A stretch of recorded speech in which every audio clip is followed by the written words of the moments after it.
munofara here guys? Ya, tadzoka zvakare nenyaya yedu. Hatiri parwendo, tichiri kuenderera nayo. Yapa part 5.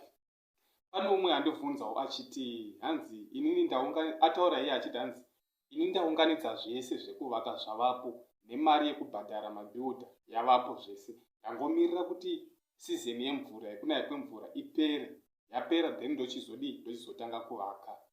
Saka hanzi ndoda kubvunzawo kuti pakubhadhara mabuilder enyu makazvifambisa sei? Makavapa mari yese ka1 here kuti vazovaka kana kuti? Ya. Question yakanaka guys. Asi chandinokurudzira kune wese anoda kuzovaka guys ndechekuti pamabuilder aunenge watsvaka usapa munhu mari yose ka1 asati apedza basa. Because zozonetsa mangwana. Because chinoitika ndechekuti wapa munhu mari yose asati apedza basa. Mungozviziva guys kuti kushandira munhu kuti munhu azonyatso kushanda adya mari anenge akugona sokunge pamwe ari kushandira mahara. Ende imba iyoyo haiperi zvakanaka. Zvine zvatwa zvemutsutsuru kazhinji kacho. Inini zvandakaita guys ndezvekuti kubva pakuchera foundation handiti takawirirana mari kuti kubva kuchera foundation kusvika yapera nekuzovaka kusvika imba yacho yapera zvese nemaplastering. Pasina plastering kungovaka kusvika yapera. Munondiitira mari ndobva tawirirana mari yatakawirirana. But ndakazoti zvine kana mukachera foundation nekuvaka foundation ndodi nokubhadhara ini.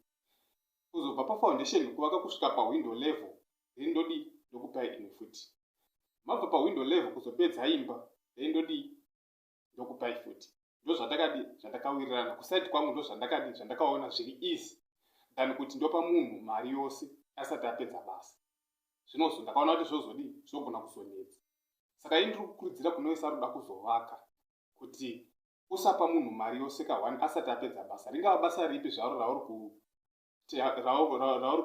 rauri kupa mushandi wako kuti aite, munhu wako wawatsvaka. Usamupa mari asati aita basa. Mupe mari kana aita basa, apedza basa. Ya. Because takangoitira zvikamu ivo vakahwisisawo izvozvo.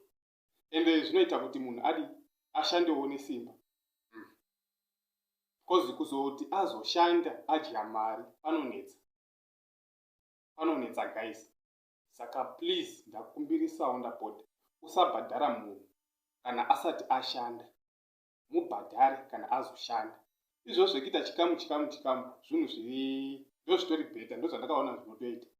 Saka try kuita izvozvo guys. Saka ndo maitiro andakazviitawo guys. Ngativakei, ngatiitei. Chero usingadi hako zvekuvaka wanawo chako chaunobata chaunoti ichi ndo changuwo chandakaita. Saka guys ndo nyaya yandangoya nayo. Chingoti thank you nesupport yamuri kupa this channel. Muri kuramba muchisupport. Kune wese wasati wasubscribe guys, subscribe mobile notification bell kuitira patinongo upload the latest video guys hamuzodarikirwa. Thank you. Tobatana pachikamu chinotevera.